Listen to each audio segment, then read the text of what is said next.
Hello, hello. I'm so excited to be here with you. I'm Romy Hill, and I'm here to talk about my mystery shawl for 2023, Falderal.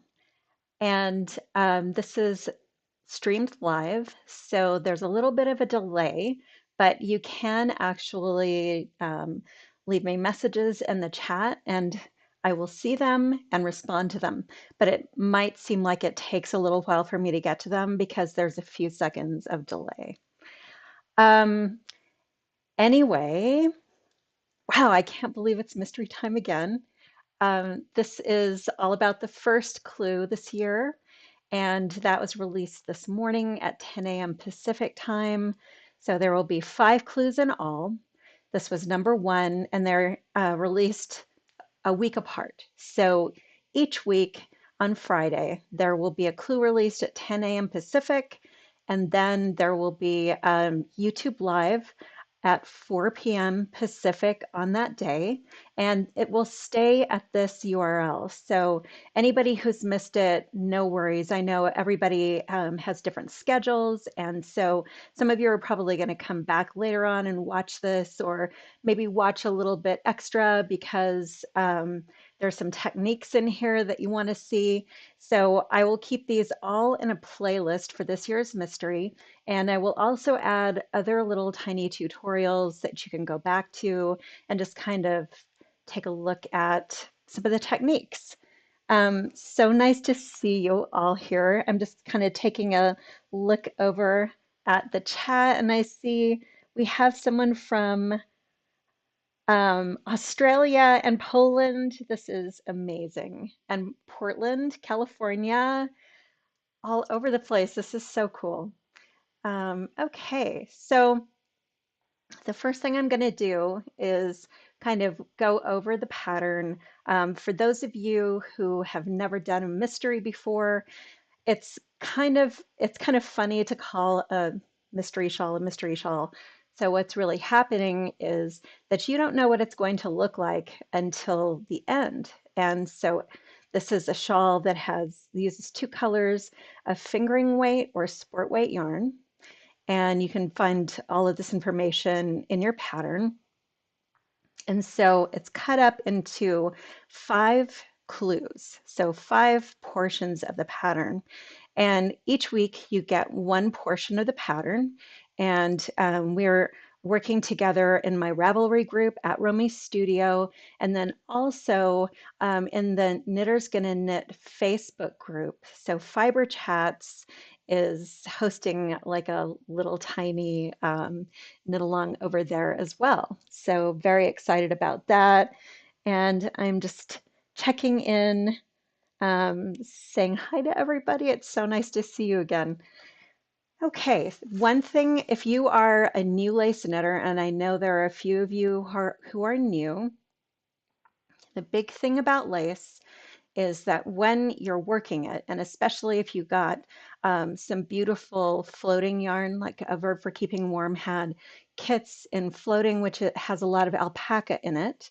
So if you are working with an alpaca in particular, this is not going to look beautiful until you block it. So if you're going along and you think that you need to go down a needle size, don't. Just steam it out and kind of just stretch it out and see what it looks like steamed. And probably you're really going to love it. So it just looks terrible beforehand because of all the negative space in lace. Okay, so I am going to share my hands, and actually I'm going to put in the playlist kind of a comparison of pre-blocking and post-blocking swatches. So you can take a look and see what it looks like beforehand and afterwards. And before I share my hands, also, there's a gauge in the pattern. The gauge is a blocked swatch. So for lace, it's a little bit different for what you might use on a sweater. So you're going to treat your swatch just like you want to treat your finished object. And in lace, that means that you want to stretch it out as far as possible. So when I block a swatch, I'm wetting it and getting all of the excess water out. And then I am stretching it out and pinning it to dry. And then when I unpin it after it's dry, that's when I take the measurement. So I know a lot of people will just lay something flat to dry or kind of pat it into um, the measurements given. That is not something you should do with lace. You should stretch it as far as you can go. And the main reason for that is because of the yardage. So you don't want to use more yardage than you're thinking that you're using.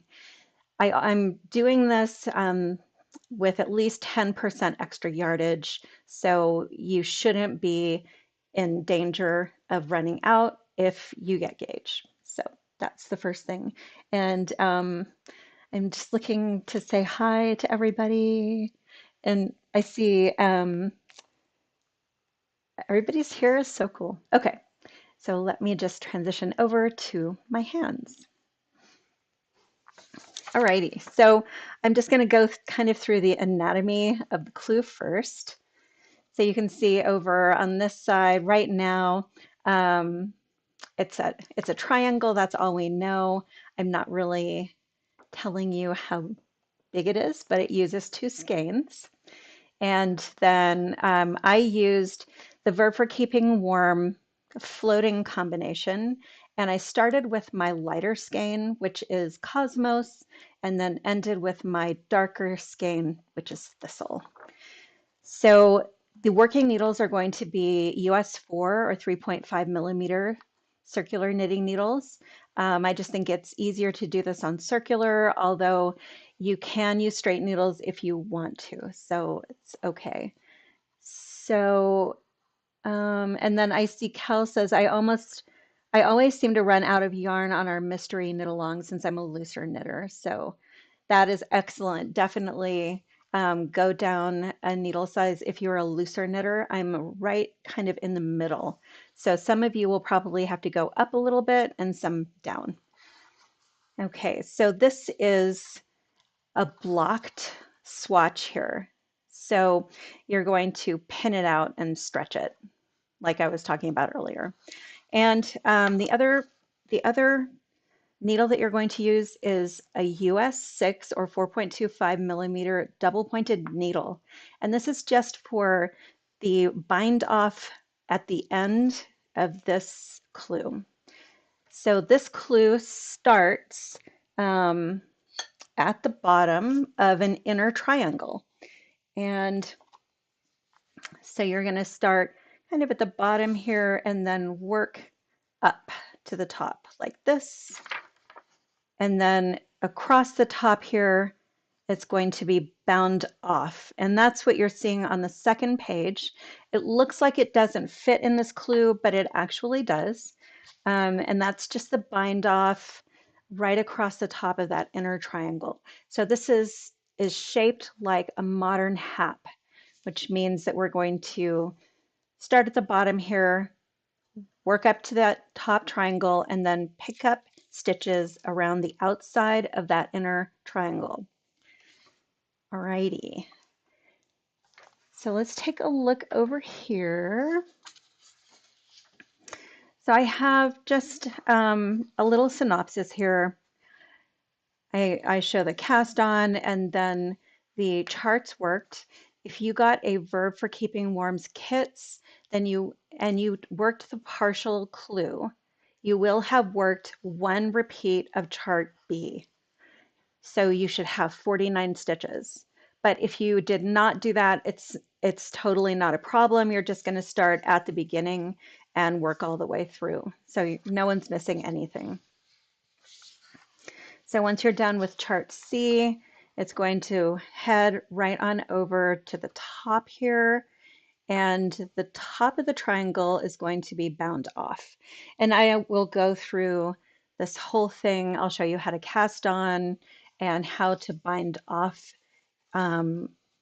with a reverse I-cord bind off. So once that is done, right here at the transition, this is where we're going to be picking up stitches around the inner triangle. And don't worry, it's really easy because the inner triangle is shaped with yarn overs. So there will be yarn overs along both sides, and you're just going to be picking up stitches in those yarn overs. So you can't miss them. So for those of you who are using charts, these charts are showing only the right side. And if you take a look at the chart, you can see that there are strips of yellow and white. That's counted in 5 from right to left. And that's just as an aid to help you count going across. So this is the wrong side row. For every single wrong side row, you're going to yarn over, knit 1, purl to 1 stitch before the end, and knit 1 stitch. So every one of the charts in this particular clue is going to use that wrong side row. And I'm just keeping one eye over here in the comments to make sure I'm not missing anybody's questions. Okay, so we just looked at chart A. This is chart B, and it's going to be worked a total of 4 times. So this area in here is going to be worked 4 times. So on a chart where it shows right side rows only, you're going to work from right to left on every one of these rows. Since the wrong side rows are not shown on this chart, you just want to come right back to this chart, and it's a super simple wrong side row for every single wrong side row. And once you are finished with chart B, you're going to come on over here to chart C, and then that is the last chart for this inner triangle of the mystery shawl. Okay, let's see. Oh, and Peggy, I guess I should have said, thank you for that. I'm going to change the title. This is actually the 2023 mystery shawl, Falderal. So sorry about that. Okay, so once this chart C is done, then we are going to head over back to bind off the top of the triangle, and I will show you how to do that. So I am going to change the title of this after I'm finished with the live, because I'll probably screw something up if I try to change it right now, knowing how the day is going, because it's, Mercury's retrograde. Okay. So I'm going to start by showing you the cast on. This is one of my favorite cast ons, and you can use it for all sorts of different things. It's called the pinhole cast on. That's one of its names. And it can be used to start a triangle like this, or you can also start it something in the round with it. So it can be used as the cast on when you're going to knit out from the center of your knitting. So here's my tail over here on the right side. And I'm going to leave kind of a longer tail so I can adjust this later. And then my working yarn is looping around and coming right over the top here. So I am a continental knitter, and that is the easiest way to use this cast on, is with holding your working yarn in the left hand and pinching with your right hand. So even if you don't continue on knitting continental style, this is probably going to be your best bet for casting on. Okay, so the first thing I'm going to do is reach into that loop with my needle and make a knit stitch. Okay, so that's a little bit sloppy at first, and I just am pinching everything and tensioning everything, holding it tight. Now I'm going to do a yarn over.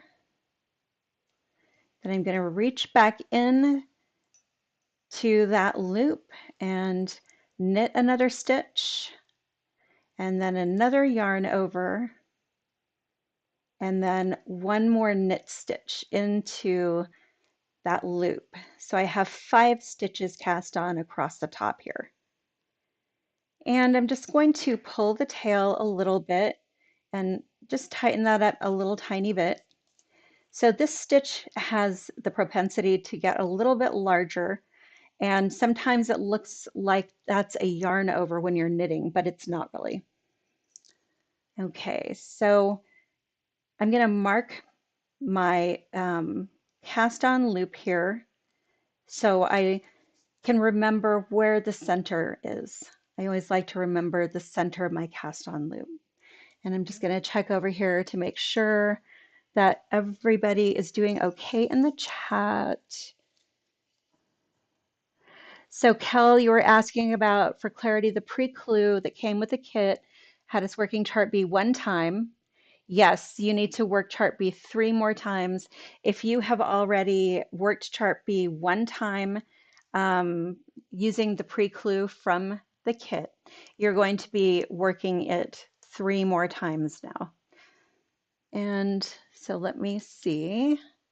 Any other questions? Debbie loves yarn. So yes, there are written instructions below each chart. Sorry, I didn't mention that specifically, but right underneath each chart, you'll see the written instructions, and those include all the wrong side rows and everything. So I think you'll be fine if you want to use those written instructions. Okay, so I have cast on. So this tail is just going to hang here as I am knitting along. And it shouldn't come out. It should be totally fine, just sort of hanging out there. And I see I have some weird little JPEG strangeness happening there. So I'm just going to be still for a moment because I think that my connection is a little funky. So hang on just a sec and I will get this all caught up. Okay, so I think it's okay now. All right, I'm going to start on chart A. And I like to use Post-its as chart keepers sometimes. I know that there are all sorts of different types of chart keepers. Um, Post-its are simple and they're easy to come by, so I often use those. And I'm just going to start on row 1. And this is how to do a yarn over at the beginning of the row when you're knitting continental style. And next I will show you when you're knitting English style with the yarn in your right hand. So you're just going to kind of stick your needle underneath the yarn here and start this row. So I like to hold it with my finger, and all of these stitches across here are knit through the back loop just to make that bottom part a little bit neater and tidier.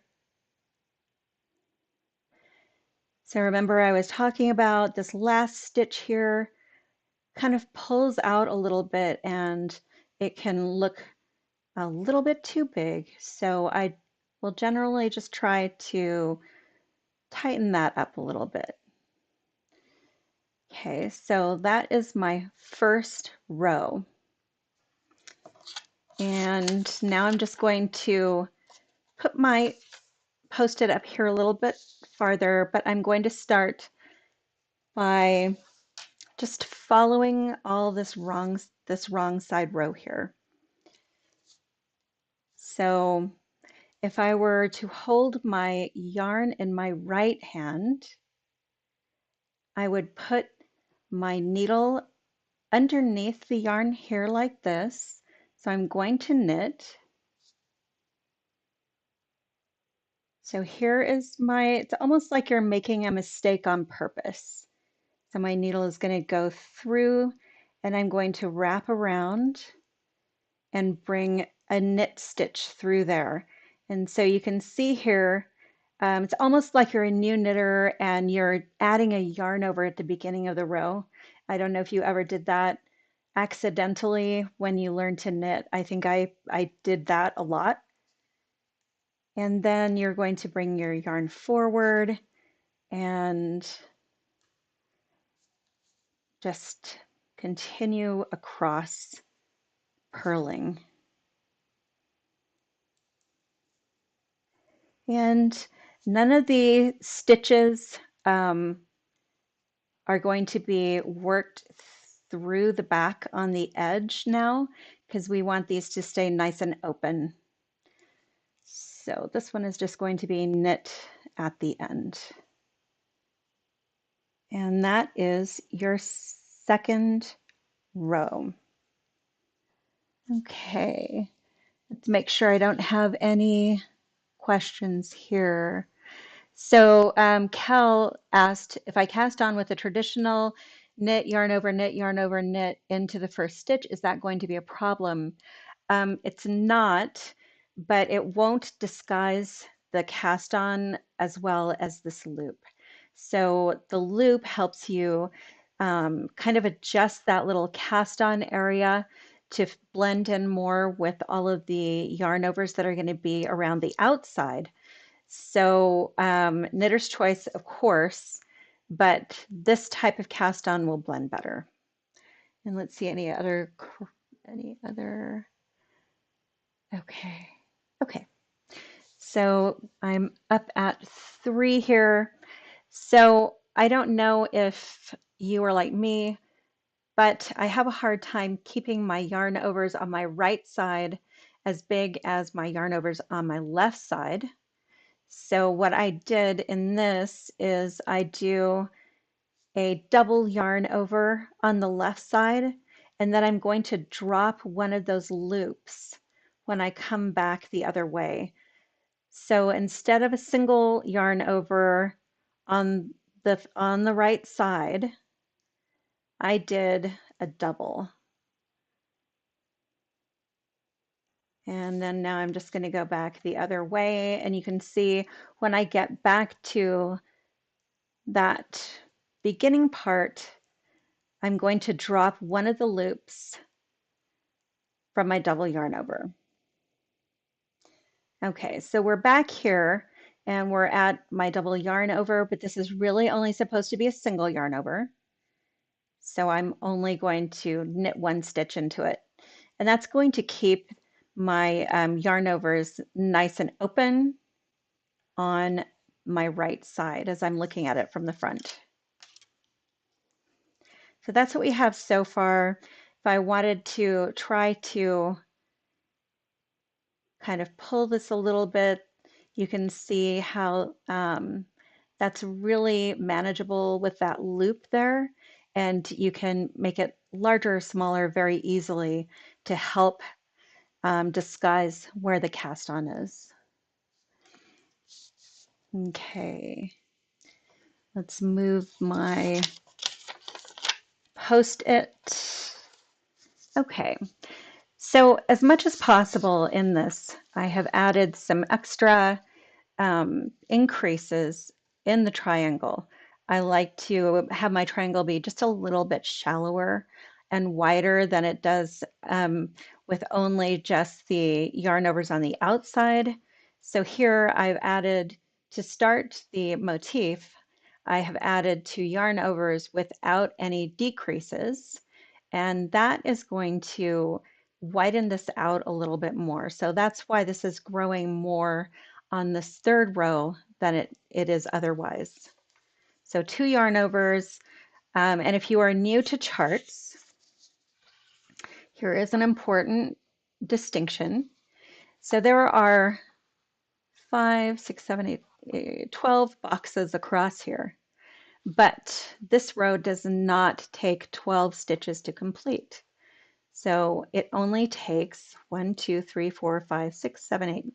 stitches to complete because 3 of these symbol boxes are creating a stitch. So each yarn over here is creating a stitch that wasn't there before.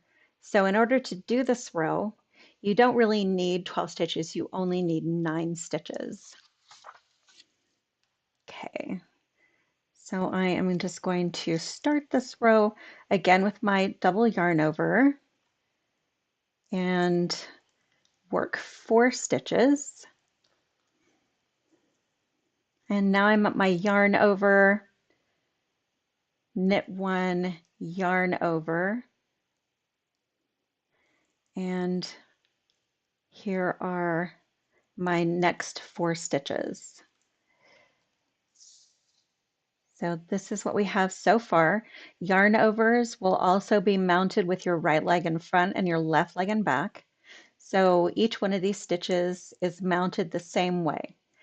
This is a Western pattern, and a Western mount is assumed in the pattern, which means right leg in front, left leg in back. So now I'm just going to go back the other way.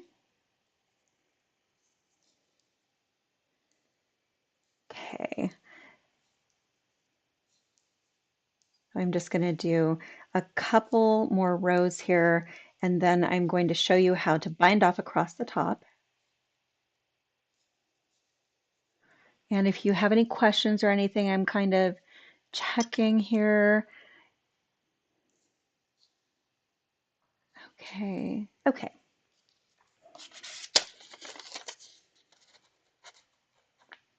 So yes, Latifa, you were saying that you're knitting Floreat and seeing a pattern here. Yep, I love this construction.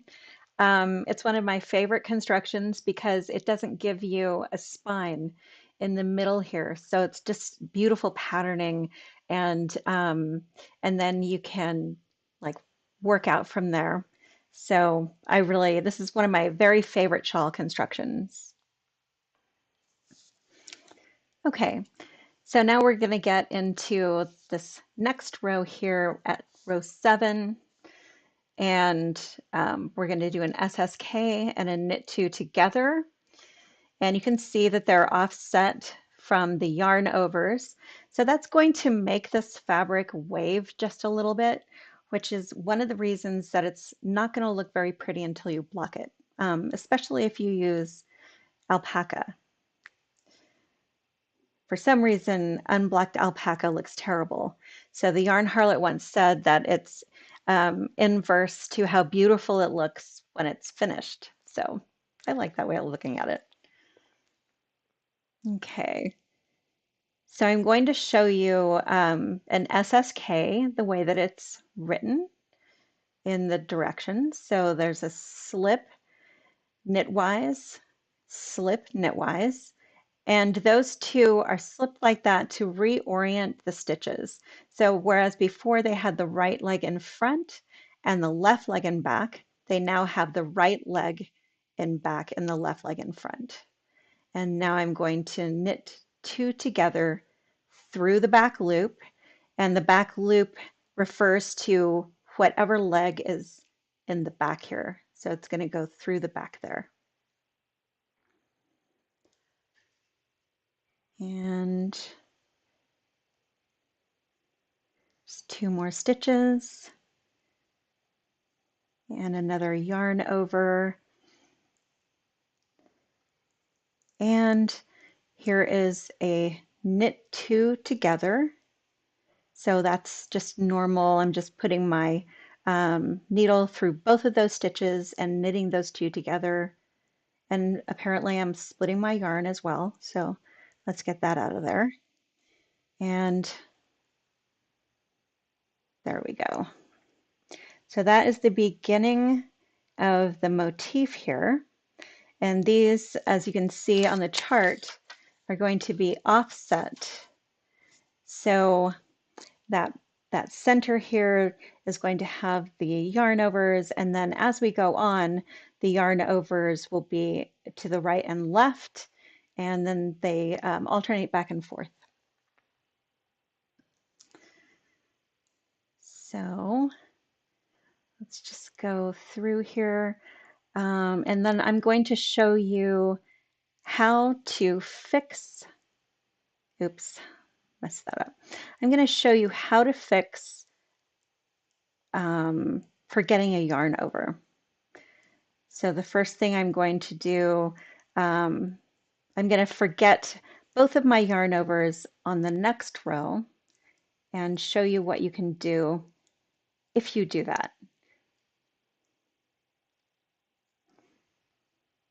Alrighty. So we're here on 9. If you get lost in the middle here, I find the easiest thing to do is to count yarn overs from the bottom. So I wasn't sure if I had moved my post-it here because I'm thinking about all the questions in the chat and all sorts of other things, my connection and all of these things. So I wasn't sure if I had moved my post-it. So I'm just going to come back here and count my yarn overs from the bottom. So here's 1 yarn over and 2 yarn overs. And so now I know that I've done these 2 rows and I'm now on row 9. Okay, so remember, I'm going to forget both of my yarn overs on this row on purpose. Okay, I'm going to show you my favorite way to SSK. I really like the way that this lays for me. Not everybody is the same, so this may not work as well for you, but I'm going to go into the first stitch as if to knit, and then into the second stitch through the back loop and make a stitch. So what that does is the top stitch here is straight, so there's no twist there on the top, but underneath that stitch is twisted, and that helps my SSKs lay flatter. It may not yours. Everybody's a little bit different when they knit. Okay, so I am now going to forget my yarn over here, and now I'm going to forget another yarn over. And just going to show you a couple of ways to get your yarn overs back. Okay. So let's just work across here. So here I am at the spine and I do not have a yarn over. So I'm going to take this little bar in between the stitches and place it up onto my needle. So the right leg is in front and the left leg is in back. And I'm just going to purl into it, just like I actually had a yarn over there in the first place. So that's how you would fix it on the reverse side. But what if you forget to fix it on the reverse side too? I'm going to show you how to do that on the front side if you have gone all the way across here and you didn't notice it. Okay. Alrighty, so I just want to make sure nobody had any questions. Okay, everything looks okay so far. So I'm going to do my little double yarn over on this side again and knit 4 stitches. And again, my SSK. Okay, and then here I am at the place where I forgot my yarn over and then I worked past it on the other side. So you can kind of tell here because on this side you have 3 yarn overs and over on this side you only have those 2. Okay, so The thing that you may be tempted to do is just grab that top bar. But if you do that, it's not going to look right because you're going to, in essence, you'll be adding a yarn over to the wrong side row. So what we want to do is go 2 bars down. So you can see here's that top one. And then right underneath here, here's the one that we want. So it's 2 bars down, and you can actually just kind of separate that a little bit if you want to. And you can see those 2 bars. Okay, so what I'm going to do is put my needle underneath the second bar down and then bring it up. So here's my second bar in my hand, and you can see that top one there, that's the top bar. That's from the wrong side stitches. So I'm going to take this and bring it over the top of that top bar and then up.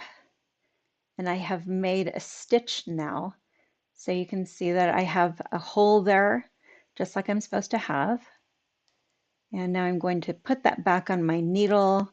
This is a little bit tight here, but because we're using a larger needle, this is going to block out and you won't even notice that there is an error there. Okay, so now I'm just going to knit that as usual and yarn over, knit, yarn over, and I'm just going to continue on my way. Okay, so this may look a little wonky at first. That's not quite as big as the other one, but you can adjust that just by kind of manhandling it a little bit and making that yarn over look larger.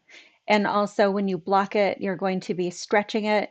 And if it doesn't come out properly, just give it a little bit of a thwack and that should do it for you. Okay.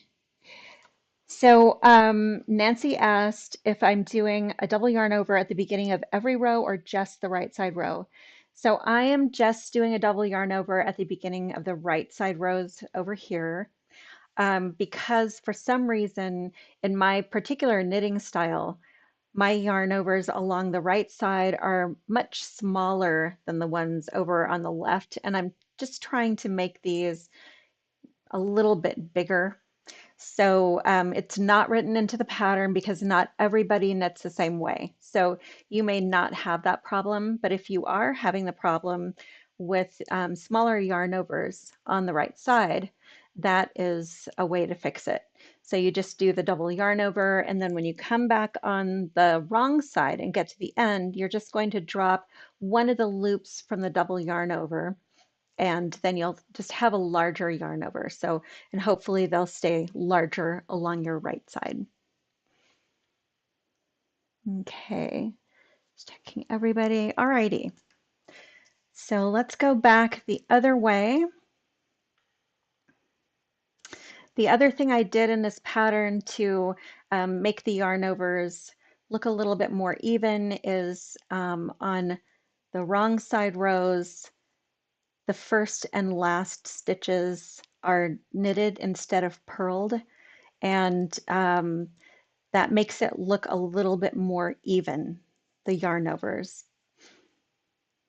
Okay, so here I am at that double yarn over that I just added. So I'm not going to keep both of them. I'm just going to do that one stitch so that this is nice and loose. Okay.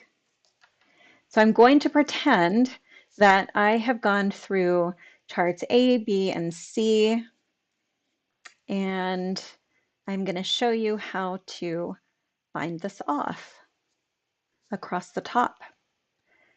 Okay, so there's a little teeny tiny bit of what your pattern is going to look like. And I don't want to show you everything because you're probably going to want to see it for yourself.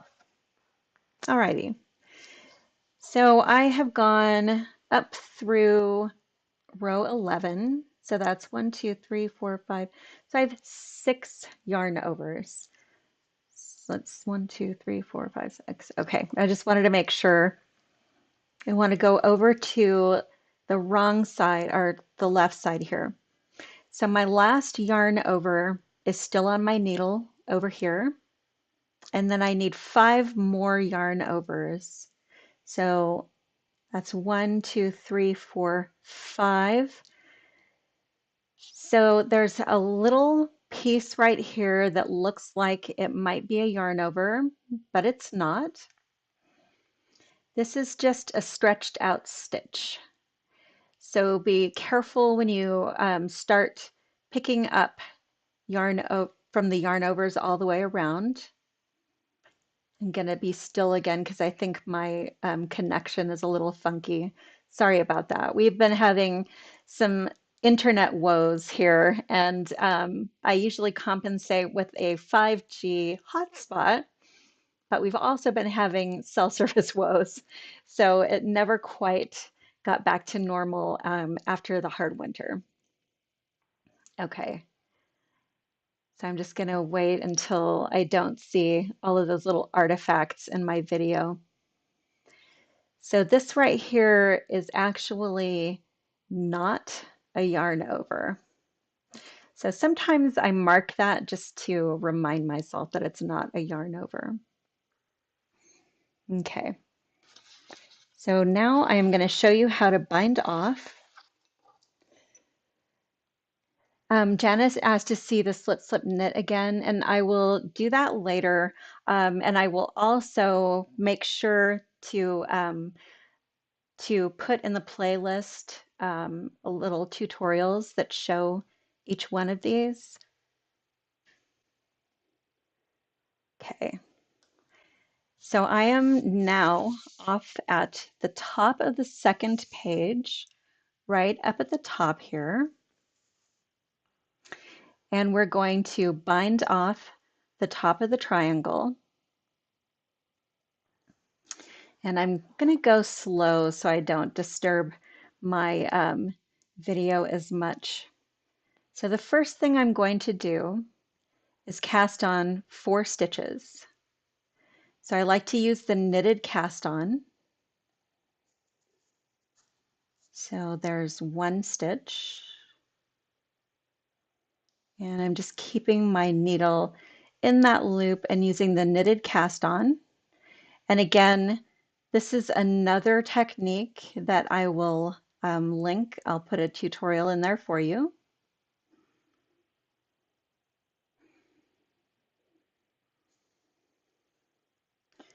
Okay, so I've cast on 4 stitches. And this is going to be a reverse stockinette I-cord because the purl across the top here actually helps blend into the rest of the edging on the shawl. When you do through chart C, you're also going to have a row of purl bumps right underneath here. So this looks a little bit different from what you're going to see when you bind off the top, but it's not very different. Okay, so once I have cast those on, I'm going to bring my yarn in front here and I'm going to start to purl. And after I show you this, I will show you also English style. So I'm just going to stick my needle in there and start to purl. So I'm going to purl 2 and then purl 2 together. So this is also a larger double pointed needle, and that's going to help it stretch across the top. So this is the 6 that I was showing you before. Now I kept my yarn in the back and I put my stitches back onto my left needle. Now I'm gonna take that yarn and bring it underneath my left needle. And I can see some more artifacts there, so I'm just going to wait. So I've brought my yarn underneath my left needle here, and now I'm bringing my double pointed needle above that yarn and down into my purl stitch. So I've purled one, and now I've purled two stitches, and now I'm going to purl two together. So once I have done that, I'm going to bring my yarn to the back again and then replace those three stitches onto my left needle. And let me just check to see if there are questions in here. Just making sure. So no, silk should not be a problem. Silk should be totally fine. So the difference between a wool and a silk is that silk is going to keep a better block, so it could turn out a little bit bigger, but it will still be beautiful. Okay, so now that I've done that, I'm going to show you what this looks like if you're a right-handed yarn holder, so English style. Please don't laugh because I'm terrible at throwing here. So I've just brought my yarn under my needle again.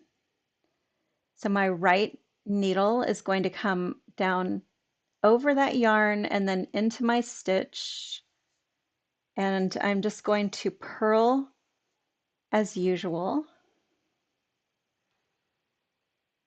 So I really probably should practice doing this better. So there's two purls, and then you're going to purl two together.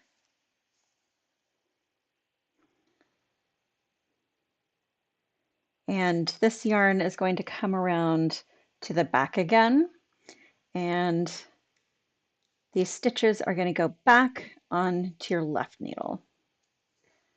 Okay, so I'm just going to scoot down to the end here, and then I will show you what this looks like before you stretch it out, because it doesn't look very nice. It looks like it's a mistake. And for those of you who may have not done lace before or are or have done it maybe a few times, this is not going to look optimal until you block it.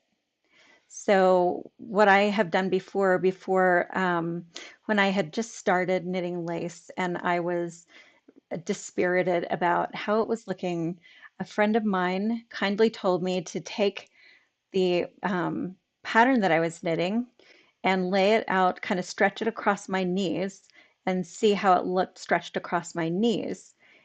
And what I also used to do, and I still do now, because sometimes even I disbelieve the blocking magic, I often will steam my project as I'm going along, and then I can see how beautiful that lace will actually look. And it's actually another great reason to have a swatch, because you can always look back at your swatch and see how incredible this is going to look once it's all finished. Okay. So now you can see how kind of clumpy this looks here. And on the wrong side, see, that does not look very good, right? So what you want to do is just stretch it out, and then turn it back over, and it immediately starts to look better.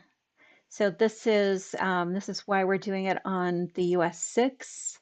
As you can see below here how very stretchy this material is.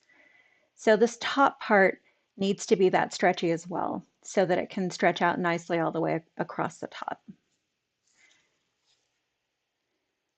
Okay, so let's just scoot down here to the end. And I'm keeping one eye on the chat. And thank you to people who are in there answering questions. You guys are awesome. So Mel is a moderator in my Ravelry group, and if you are knitting with us on Ravelry, she hangs out there, and all the Ravelry moderators are just completely awesome. And then Irina from Fiber Chats is also in the comments, and she has a little mini knit along happening in her Facebook group, which is Knitters Gonna Knit. And there are also um, meetups that are hosted by a Verb for Keeping Warm. So those are Zoom meetups, and they're every Saturday. And so every time a clue comes out, you will get the schedule and links for YouTubes and meetups. And I hope that you will join us. It's like a really nice group of people. All of the people who are knitting this in various places are freaking awesome. Okay, so let's see.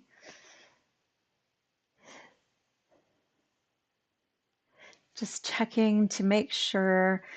And Tariko said it would be tempting to um, block it out. Yeah, I admit, I actually did block the inner triangle to look at it when I was finished. So, yep, right there with you.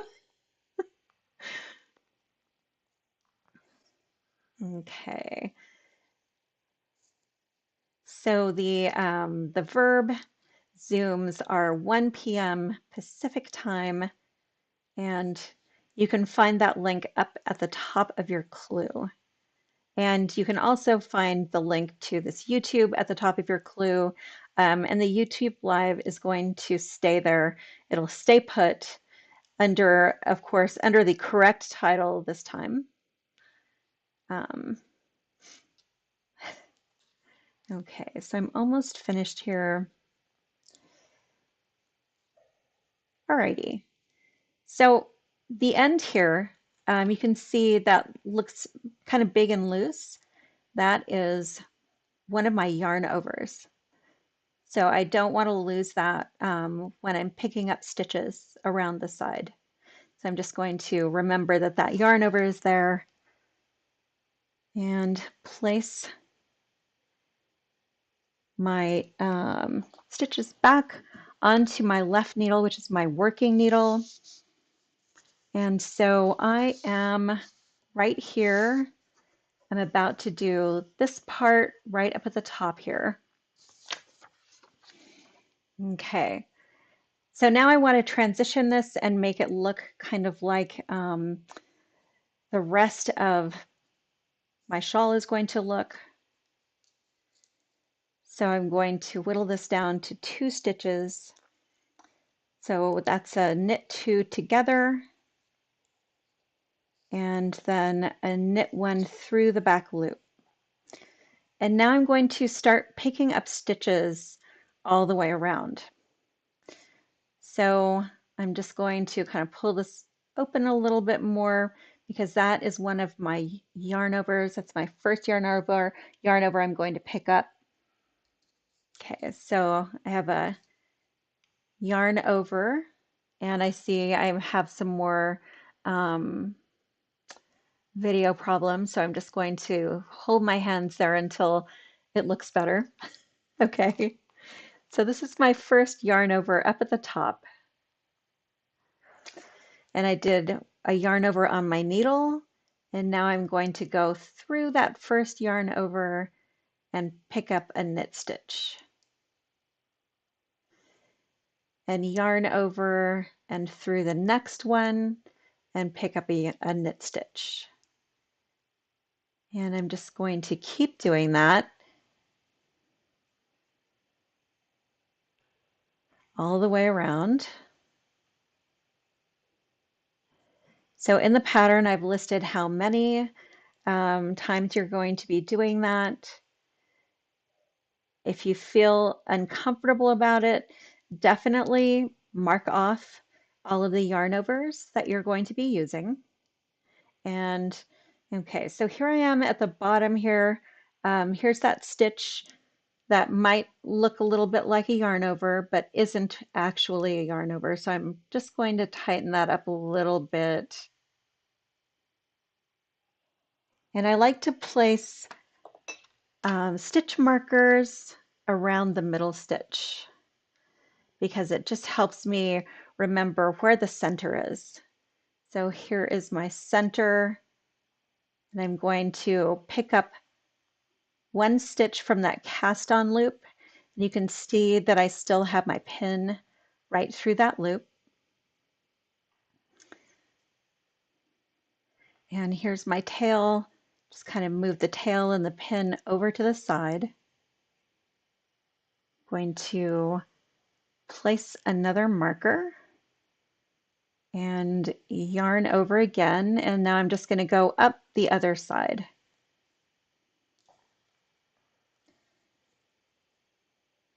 So on this side, the yarn overs are a little bit more obvious, but I do always count anyway because I hate miscounting things. Okay. So I think on this side I had 1, 2, 3, 4, 5, 6, 1, 2, 3, 4, 5, and then one more up here. Okay, so up at the top here, the goal is just to make this look as much like an unbroken line as possible. So the rule is whatever looks good to you is right. So you're just going to pick up 2 stitches from that edge there. And I like to knit these through the back loop because then I won't have kind of a gaping stitch up there. And I split some yarn here. Okay, just correcting my little yarn splitting. So that looks kind of like it's open and gaping. So I'm going to knit that through the back loop and close that up. So that is what we have so far.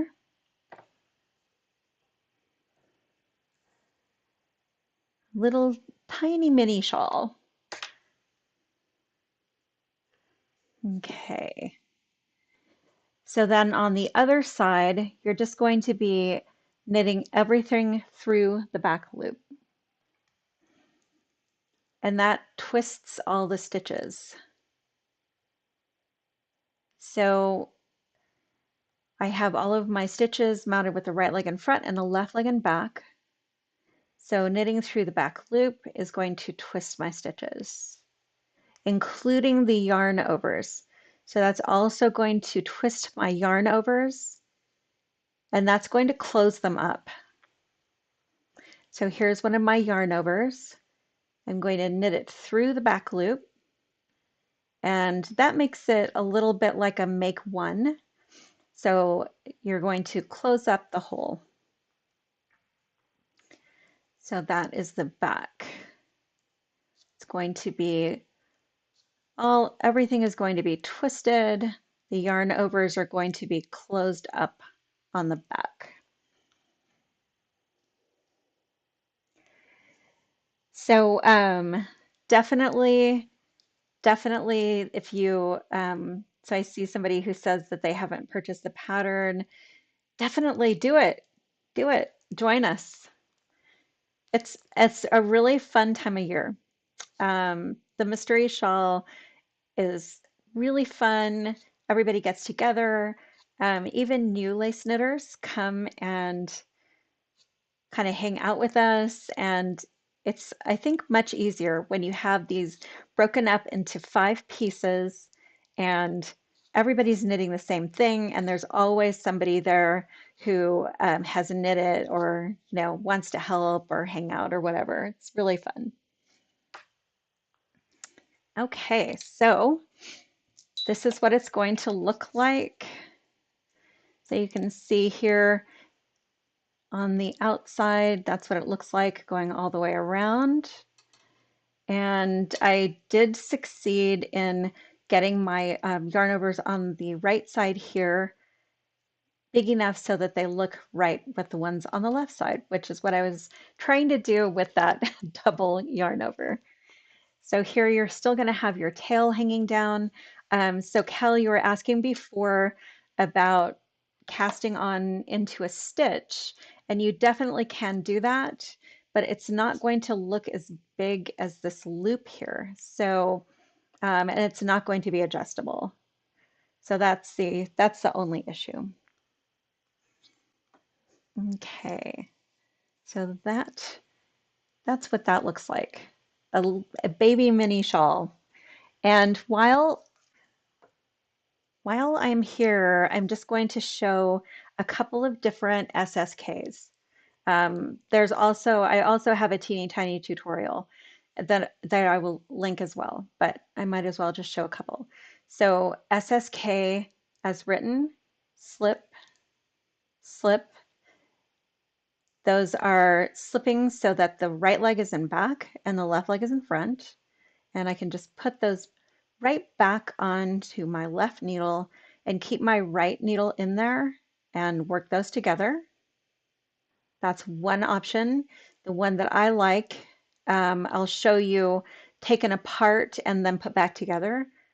Slip as if to knit, knit one through the back loop and pass the slip stitch over. And if you abbreviate that, that turns into put your needle through the first stitch as if to knit, and then into the second stitch as if to knit through the back loop and work those two stitches together. And that twists the underlying stitch and leaves the top stitch open. Okay, alrighty, so I am going to go back to my face now and blather a little bit um, just to catch up and make sure that nobody has any questions or anything. So if you have any more questions or if I didn't answer what you were asking in the comments, um, let me know and I will make this playlist more robust. So I have a lot of little tutorials that go over the different stitches and everything that are included in the mystery. And I'm just kind of looking over here to make sure. Um, Julie, I was watching your little story with you dyeing your yarn. I want to see how that turns out. That's going to be amazing. Okay, let's see. So I don't see any other questions in there, but just let me know if you have any questions and I can go over whatever. There will also be another live next Friday. So thank you all so much for joining me. So again, it's Romy Hill, and I am actually going to change the title of this to the correct title, which is the 2023 mystery, not 2022. And thank you all so much for joining me. It's lovely to have you here chatting in the comments section. It just feels so nice to connect with everybody. So hopefully you can join me next week as well. Same time, same place. And I will see you hopefully tomorrow at the Verb Get Together. And if not, um, like on social media and all over the place. So thanks for joining me, and it's been fantastic. I'll see you sometime soon, I hope. Bye bye. So here we go. It's one of those days, you know?